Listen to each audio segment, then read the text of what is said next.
Welcome back to my channel. This is the continuation of Benevolent Hybrid Reptilian Human.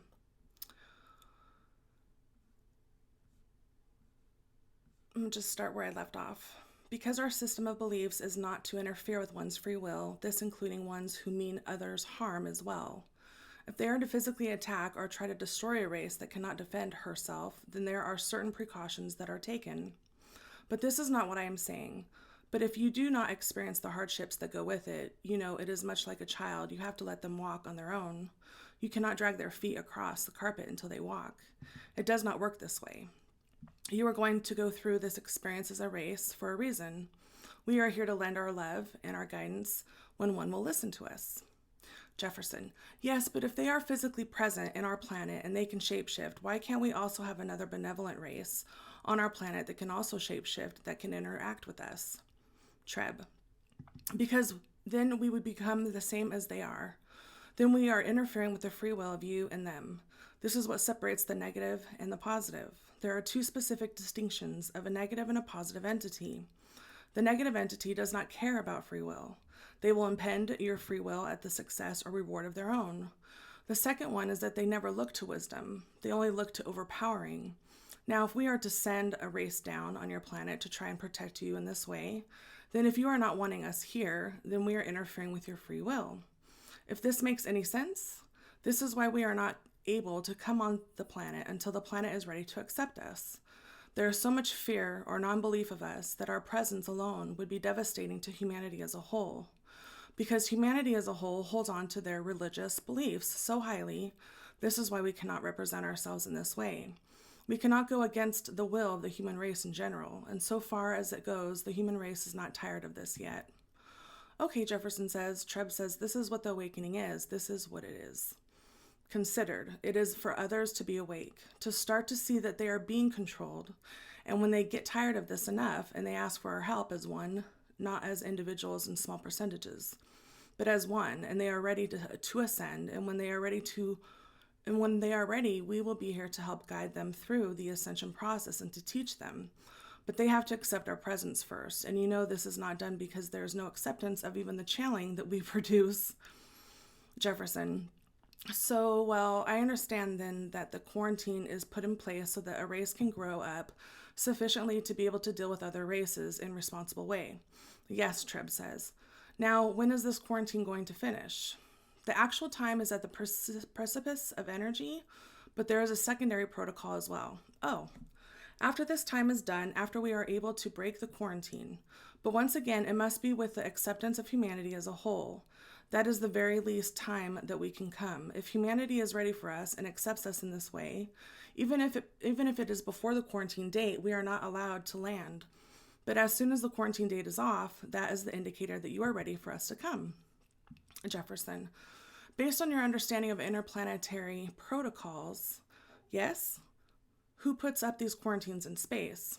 The quarantine is set from some names that you have given. This would be the Galactic Council or the Galactic Federation. This is a group of positive, or what do you consider to be a positive density being? I see. Ones who are responsible for many races. It is not just humanity who deals with this. Even on one of the moons from our own planet, there is a quarantine on this moon because it holds life of a second density nature. So we do not go there to disturb this. We let this happen as it were. We send them love and energy, but this is the protocol galactic-wise for all positive ascended beings. It is the rules, or what you might say, the ways that you would live by. But not just for rules to have rules, but from within your own consciousness. I'm trying to find the word here. The ethics, Jefferson says. Yes, ethical. Yes, correct. Thank you. This is an ethical rule. This is the way that it has been from the beginning of the Federation for as far as the archives show. Jefferson: now, the knowledge that you have, where did you get it? Treb: the knowledge that we have comes directly from this. Well, we are not specifically from the Galactic Federation per se. We are in what you might call as one of the subgroups. In this subgroup, there are archives that are given every part, every star, which is then given to different coordinates. And then there's one specific race that will be in charge of holding these galactic archives of information. In this race, the whole planet is dedicated to the storage of archives in the form of crystal. What you might see is the quartz of crystal. It is a planet that is made of this, and information is there stored. And all of this information is available, but it is different to each race in different ways. Much as you have the different formats for different types of programs or documents on your computers, it is a different way for us to read. Different types of ways for information to be sent. An example would be some races receive it within vibration, like the types of music. It is not music in that way, but the sound waves, sounding like a specific note within this music. And this is how their instruments read the archive information. Some would be in the electronic waves, and some of it would be dealing with a hydrogen or liquid metallic hydrogen, which is one of the most of our technology is based from. Jefferson, there is material aligned that indicates that once the quarantine is down in 2012, since we are still not spiritually evolved, and since the quarantine will be down, there are races that will take advantage over that situation. Treb said, yes, there are races that will, but it goes against the same issues with the fear. Some of this information is given out intentionally for the product of fear. Okay, I see. When they are not inside of your planet, they can be prevented by us. This is why there are so many ships and bases that we have set up in what you call the L points or Lagrange points of your moon and Earth and star. There are also bases that are on the opposite, the darkened side of the moon for these reasons. There's a constant watch. There is an unnatural obsession with your planet because of the differences in the inside, the spiritual or emotional differences, the opposite polarities. All third density have a polarity of some sort or another, but the idea of your race having ones in it that kill people for money or fun or things of this nature, but then can come home and love their wife or children to an extent. This is a polarity that is in many, many humans, not maybe to this extreme, but this extreme is not common. Even among the third density, that and along with the genetic makeup. This is why the very, very many races tend to watch you guys closely, a little more closely. Jefferson said, yes, but how does this benefit other races? Oh, to learn, to watch, you mean? To set up, to have this interest in you? Yeah.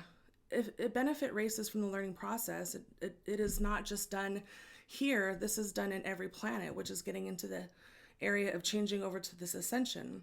This is what the Galactic Council is for, is to help guide all races through. Even within the Galactic Federation, there are entities who are in the 5th and 6th densities that help the 4th density beings when they are ready to go on to the 5th. This is commonplace. This is the help of all. All of them are extending hands to all of them. It is not just specific. It's just a bit more of an interest. Just as you might have an interest in our race because it is so different from yours, even knowing it's similar, this is the same. Jefferson, let's see. It's like an interest that comes from within because the races understand the appearances outside is just appearance. Because from the inside part, we are all spirits evolving. Treb says, yes, exactly. And this is your specific part of your time of evolution within this area, and it happens to be that it is one that is very unique compared to the rest of the galaxy at this time. So it is very interesting to watch, and it is very interesting to understand the cause and effects of all of this. And it is also interesting to see that one day you will be in the same area that we are. We have the ability to see the probabilities of this as it exists now. And in this, very interesting to see where you will be and to see where you are now and where you were. This is all very interesting to see the evolution of all sorts. This is why I take the interest in my specific job in this way. Jefferson, I see. So when you say that we are going to be in the place that you are, what do you mean by that? Treb, what I mean is the way I can perceive the energy of the earth at this time. If you continue to go on the path you are now, the results will be interesting. The ones who ascend into a positive will be much advanced, much happier than you are now. It is much harder when you go on the 4th density and also be great teachers of others. This is one of the reasons I choose to use the host as channeling as well. When you are a race that is seeing the darkest of the dark sides, and then you go to the lightest of the light sides, you have a very unique perspective, and all of those who ascend to the 4th density will have the similar perspective, but with more wisdom and more love in their heart. The ones going to the negative ascension will have a very interesting path as well if all continues as is. I cannot be too specific, for it is not my place to express this in the way that I see it. This is one, just like all things, you must experience to understand fully. My words mean nothing to any way unless you are to experience this. Jefferson, but you mean that we are going to be in the place that you are in the sense that we are going to help other extraterrestrial races in their path of evolution? Yes.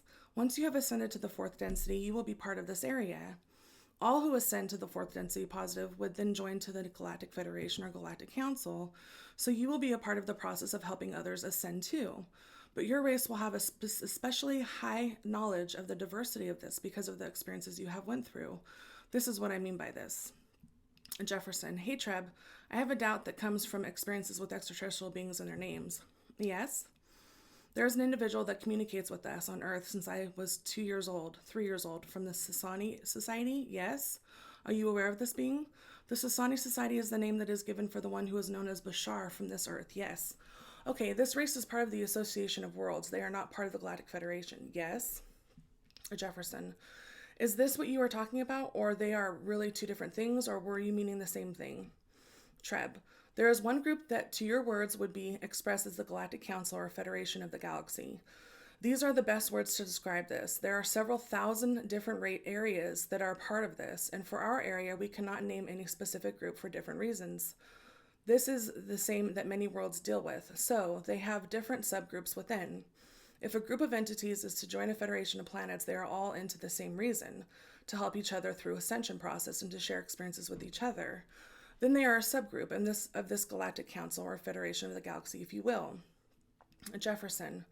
So this ascension of worlds that he talks about that has 400 societies is not necessarily the Galactic Federation of Light?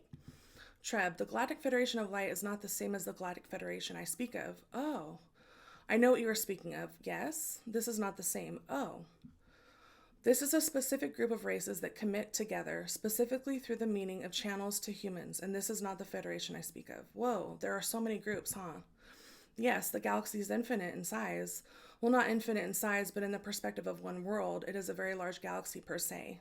If looked at in this way, and there are thousands of different races within, and thousands of different levels that you are on in the way of evolutionary. So there are different groups, different societies, and different archival information, all of this. Jefferson, I see. There can be then out there races that say they are from the Galactic Federation of Light, for instance, and they give all those beautiful names, but in fact they are trying to deceive you and say a little bit of good things and give you information that inspires fear from within in you. This is what I will say. I will not specifically speak on their entities, intentions, but they are not entities that I would associate with. This is not on the same level of the association at all. I see. The host was asked to join this group, and it was not accepted by either of us because it is not the message we wish to share. Oh, lovely. This is the best that I can say of this. Yeah, that's information I was looking for, and that clarifies a whole lot. Thank you. The Galactic Federation of Light is not the same as the actual name that is used for it, that the host and I have spoke of is the Galactic Council. And this is a group of many societies, but this is not the same as the Galactic Federation of Light. It is not even on the same place. No, the messages are different. Now, on the idea of shapeshifting, yes, I have heard many definitions of that. One of them is that a human being, yes, from another planet, for instance. It doesn't have to be on our planet because we still don't understand or know how to do that, except for some exceptions perhaps. But let's say that an extraterrestrial being have in his physical body the ability to change physically the shape of his appearance, yes? So that is one way that I understand that shapeshifting works. Yes, the idea of shapeshifting is exactly what it is.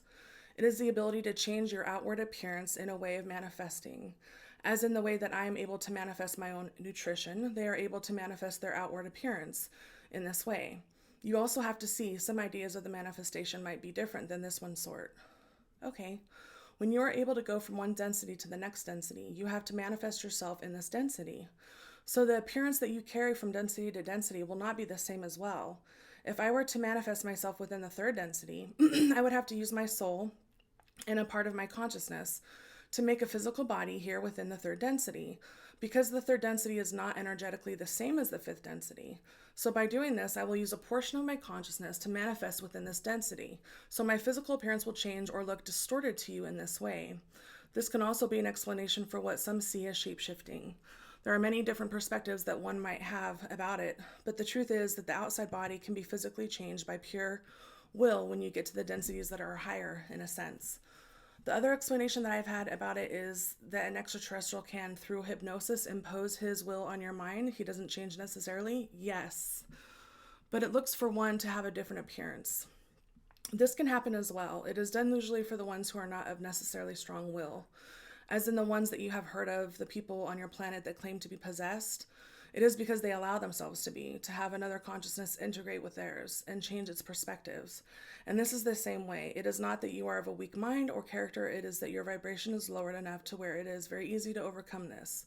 With different mental pictures. Yes, this is another way that shapeshifting can be explained. Jefferson, so it is not about explaining in different ways, but it's about having all these ways that it does happen? Yes, it is not the actual shapeshifting. It is the way I explained this, the way of manifestation. But the way that you would see shapeshifting to be perhaps of the changing of appearance, yeah, there are many different ways to do this. Yes, and the ones that you spoke of are very valid as far as it goes. But in that way, they are not shifting their shape at all. This is why I do not consider that shapeshifting. Okay. But yes, it is possible and does happen very often. Jefferson, now is there a possibility that one of these reptilians are not a real entity, but a projection of that entity? If you can give me an example to explain, this would be beneficial. Sure, let's say a person shows up to me on the streets and tells me he is a human being from another planet, but actually he's just shape-shifting. Now, can there exist the possibility that their technology can beam a holographic image off of the being actually to that place instead of the being itself? Yes. There are races who do this as well, yes. But once again, this is not shape-shifting, it is an illusion. But yes, if this is one consideration of shape-shifting, this is also done very often as well. But the ones that we have on our planet are real. They are not like projections or holographic images. There are ones who are negative densities that do. They are in association with entities that are real shapeshifters. The ones who shift their shape in the real sense and in the way of physically changing their body are not as commonly mixing in with the people. They do not like being around entities who love. As I explained to you, this is considered a weakness, almost as a disease to their eyes. So they are not comfortable being in their presence. They do this, but not very often. This is why you hear of the underground bases or the underground layers that they have. It is that they do not enjoy being around any entity that has love. Oh, I see. How did they get here without the majority of the population getting to know them? They came back in previous times and stayed here in the undergrounds. The ships that you see, the large ships, yes. Some of those are the ones that are used to transport them, but there are plenty of them who stay stationary. They stay here and have what you might say is different supplies or different entities brought in and out with the help of the government. This is why it is so hard for us to look into the way the government specifically hides the information from us, because they were taught by these entities so well with their technology, because they have been in existence many more billions of years than any of us. It is much harder to try to see into those things. This is why it is hard to have information for specific knowledge from where these bases might be or the different techniques used on these bases. Oh, okay. Because of this, their technology is superior. They have been there for a longer time and they have built themselves to be using this. And this is the reason no one has noticed. In the written history, you will hear of many times that in the eastern or middle eastern parts of the world, they have found different cavings with complex things. These are the rudimentary forms that humans were taught by them, the particular humans that are in power at this time, and this is why you see those. Okay, now just to break the ice here, this topic of conversation is getting a bit heavy. Allow me to ask you something. There is a friend of mine that asked me to ask you if there are flowers on your planet. The flowers are not in the way that you see it. We do have what you would consider to be trees, but these are manifested from within a collective consciousness, because there's not the ability to have the second density material in the fifth density world. So we manifest this out a collective consciousness because it makes us comfortable from our existence. I suppose this is a subconscious issue from why it appears to have vegetation, but it is not a real flower or even a real second density entity in this way. Oh, so basically if a human being goes there, they are not going to see the flowers then? No, they will not see anything but the part of the planet that is manifested within that density. The planets manifest themselves within the different densities. When you look into Venus, the planet Venus, you see an unlivable world, yes. But in the higher densities, the capability of life could be there, even though it is perhaps not inhabited now in the future sense. If you were to go into the future in some time, there would be an ability for ones to inhabit, but not within the third density, if this makes sense. So there are perhaps other races of extraterrestrials that can discover your planet, but if they get to go there, there will be nothing there in case they vibrate in a different frequency? Yes, correct. You can have densities that live on the same planet if this planet manifests itself through both densities. All a planet is a high consciousness in a non-physical existence that manifests itself throughout physical existence in the densities which it chooses. This is why in the 5th density, you go into the 3rd and sometimes the same planet will be there. It will not appear to be the same, but it is the same entity. Much as the Earth is a living being, she has manifested herself throughout the densities. This is the way you have the ability to have the 3rd and 4th density beings on the same planet, but they will never see each other or experience each other unless the 3D vibrations are high enough. In instances of 4th density beings, they're able to observe the 3rd density entities. There are words or stories that are around of the ones who are in the 4th density that connect to the 4th density Earth, but these are not here at the present time. It is a future version of the 4th density beings that connect with the 3rd density entities here, but it is only on the vibrational or the meditative level because the time separates them in the density as well. So in the sense where time is an illusion, we all exist in parallel realities? Yes, this is one way to see this, yes. But then there's already a 4th density Earth that exists. Yes, if you put it in the future time span of this line, yes, this is how I am able to see the 4th density human race. As in, if they decide to keep this line of evolution, the unfoldment can be a great help to others. Because the probability of this seeing into the way of the future line, there is great ability to see this. It's very easy to understand or present yourself within this. Yeah, but then the change, okay, I understand you can read the probabilities of the energy that we give off at this time, right? Yes, yes. So when the precipice, as you referred to it, of energy happens, or the alignment to the center of the galaxy takes place, will there be physical changes in our planet? Yes, there is a physical changes in the planet energetically, ones that will make this able to go into the 4th density. In the 4th density, there is a spiritual, energetic, and physical difference. As one might see a dimension for 2 people or places to share the same area, but in different dimensions. This is what the densities are. They are different levels of the same existence for spiritual evolutionary purposes. But Treb, it seems to be such a big change for us to have so few people aware of this. It is. You do not have to be consciously aware to ascend. You have to be willing to change for the betterment, and this is why I emphasize that it is important for the messages to be heard, but not to even be believed in these fashions. If people are willing to move forward, the will of the people is the issue that creates the ascension itself. If you understand what I mean, the collective consciousness of the Earth is incomplete, whether it be negative or positive, will send those to the ascension level that they need to be in.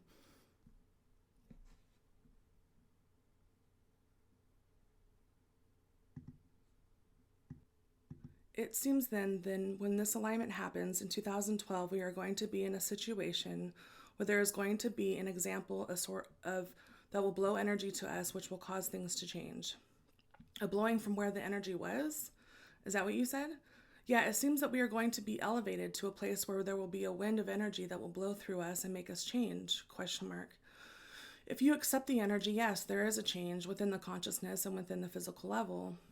It is like we are a light bulb and we are grounding more light within this light bulb that can become lighter or brighter. Yes, this is the way to see this. You are spiritually, energetically, consciously, physically, all of these changes. It is a way of growth. This is the evolution of the spirit. Use this as an example.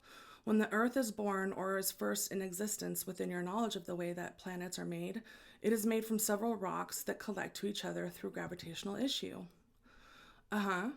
This is a first density thing. There is only elemental issues here.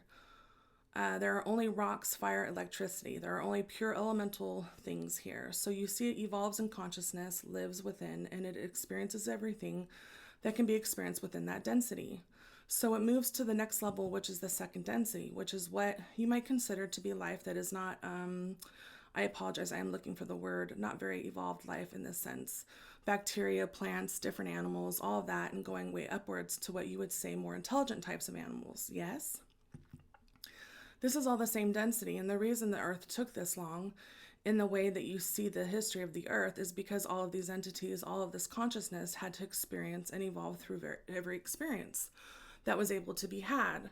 Then the density goes to the 3rd level, where you are conscious and aware, and so you still have the 1st and 2nd density entities that came with you into the 3rd. Once you go past the 3rd, it is an energetic thing. You are taking a consciousness that is the same, different from the primitive life that you see as a plant, all the way to a human, but you are doing that on top of the human. So energetically and spiritually knowledge-wise, this will all changes. All right, thanks so much, Treb. I think all the readers need an explanation, mainly for those who are beginners, on the difference between densities and dimensions. We use it interchangeably, and most of the time, no one is aware that there is a great difference between the two.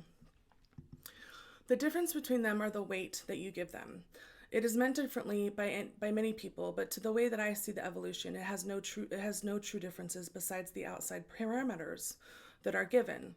Growth within certain areas are given certain density levels. This is why the density levels that I explain are going to an amount that is close to n of 13 when others are a 9 or 7 or even 5.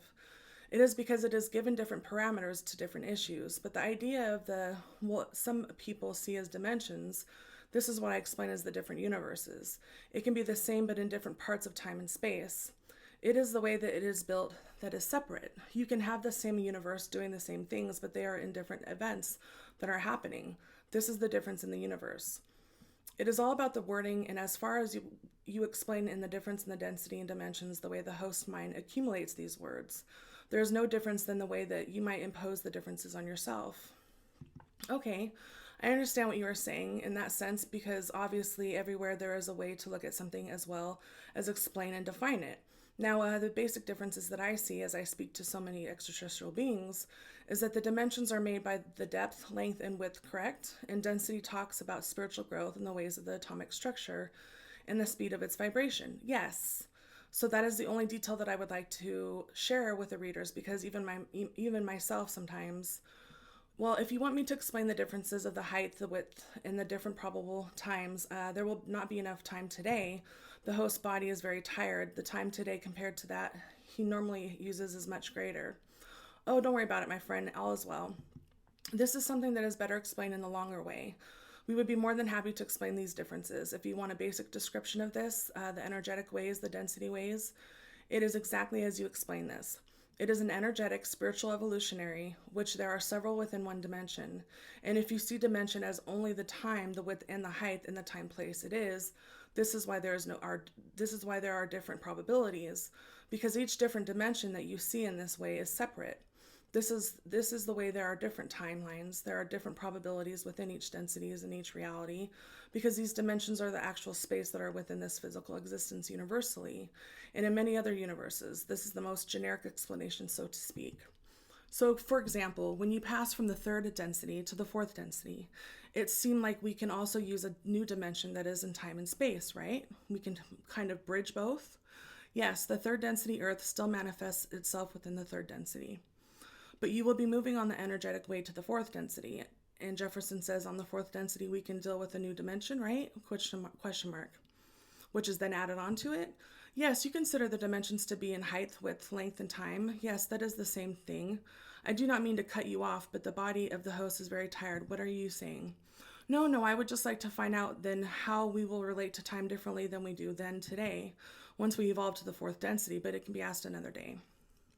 The main difference is that the way that humans experience time is a linear fusion. The way that time truly exists is a coordinate in the space, the time space that you would set up. And if this is how you label dimensions, then it is a specific coordinate within this time. Even though you only perceive the physical height, width, and depth of your universe, there is also the specific point of time. This is why it is easy to see probabilities, but you always account for the free will within them, within inside. You are correct in the fourth density. Energetically, the planet will manifest itself, but if you are speaking in the place of dimension, you are able to move this time instead of being able to only be in a linear sense. You are able to move the time. So just as you are able to move through space now, through the height, width, and length, as this is understood. I see. Well, then I just would like to thank you very much for doing this work that you are doing with us on Earth, and continue our most lovely conversation on another bright new day. How does that sound? Yes. Before you go, share with us when was the first time that you said, okay, I'm going to communicate with Earth. It was approximately in your time would be 47 years ago. It was something that had to be looked at and researched, but to have a match that is wanted, this is why in your linear time, the host age is being third one of the years of your time, and this was approximately 16 to 15 years before the rebirth of him, when he was in time between the lives, if you look at it in a linear fashion. Okay, then what happened? Were there researchers from elsewhere that came to your planet and said, hey, we discovered a new planet, have a look, what do you think? We are able to see this and investigate, bring the ships without, like I said, there are several bases, several entities, groups that watch this. The communication was made with free will, but there had to be the decision making of which entity to directly connect with and to try to reach out to the top choices, if you will. Can you elaborate on the idea of top choices? The ones that are most vibrationally connected to myself in the way that I explained and have the same type of mind interest. I see. So there were a great number of extraterrestrial beings that could communicate with us, but there must be, first of all, exist some resonance, otherwise it can't happen? Yes. On the vibrational sense, and this vibrational sense is not just a physical vibration, but the vibration, spiritual vibration, energetic vibration, a vibration that is of whole being itself. The life ability prospects of connection with the likes and dislikes, things of this nature, a general overall vibration. Okay, just so we can close this chapter, when you are a human being and, for instance, you look up at the stars and you feel like you want to communicate with a star being, with an extraterrestrial of a good nature, what is your advice of how to bridge that gap and communicate with an extraterrestrial? The best way for this is to first open yourself up in an energetic way in meditation, vibrationally raise your vibration. Oh, and speak the intent. Most people are not truly connected to the idea of stating their intent. Your intent is just, as I spoke of earlier, an agreement with the higher self that you wish to do this. So speak the intent of what you wish to do and vibrate. Raise the vibration in meditation. Speak aloud your wish. If there is a connection that is to be made, it was made well before your existence here, time-wise. So if you truly feel in your heart that you want to, or that is your purpose, then there is a great chance that your higher self gives you this information, because it's already been pre-approved in the way of that soul. I see. And then how is this person going to find out whether he or she is doing the right thing? It goes into the message. If you look into the messages that you share with the entity, you have to look at all things. This is why it is important to take all material that is channeled and look through the parts that are resonating with you and those that are not. Not just because it is good or bad information, it is also a way of the subconscious in each of the channeler's abilities. So this is a way to look within the information, but to know if you are doing the right thing. If you mean in the connection with the consciousness, you will know when the connection happens. If it makes you afraid, if it makes you feel not comfortable, it is the wrong connection. And if you feel happy or enlightened, or if you feel that this should be, then this is the right connection. It is obviously of human nature to be nervous if you do not understand something, but the nervousness is not to the extreme of fear. It would be more of a whole, but it is happening in the connection issue, if you understand. Yes, but for example, Treb, for us here on Earth, it's more natural to communicate with the spirits and our guides.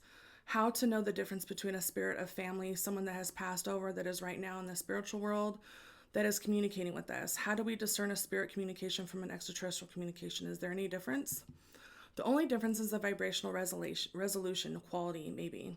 But this is something that you have to understand before you try to connect with this. If you are not aware of the manipulations of your own energy, it is something that if you really want to do, you have to work on this. It took the host a long time of meditating. The way that he has spoken to spirit once they have passed that you spoke of, this was the first way that he communicated. If you want to reach out to other entities, this is much easier to do. So to speak to the entities that are on tour to their own planet, that are part of Earth because of their willingness to communicate with you, and there are so many more that are in your energy already, if this makes sense. There's no specific way to know the difference. The only way that the host understood that I was more legitimate and that I was who I said I was is looking into what I told him, and he had to look into this to see if this was correct. This is something that his consciousness always looks at. It is a trust that is acquired. In any other way, he would say that this is a consciousness that is represented as one that comes from Capella. So this to me shows that when he sees it this way, that there is an open possibility that there are others. But the trust and relationship that we have built excludes this from this beliefs, if you understand what I mean. Okay, so it is not like expressing a judgment, right? In the beginning, more than it is to receive the message, go through with it with pure intent, and then after studying the information, take a position? Yes, this is the best way that I would suggest. Then you are not opening yourself to any negative entities or negative messages or messages that you will believe are from alien entities that are not. How about we continue this in other conversations, another opportunity? I was about to call it a day, sure. And the next time that you are available, we will speak. I will leave you in love and light, and I will speak to you at a later time. Thank you, goodbye. And thanks for joining me, you guys. Until next time.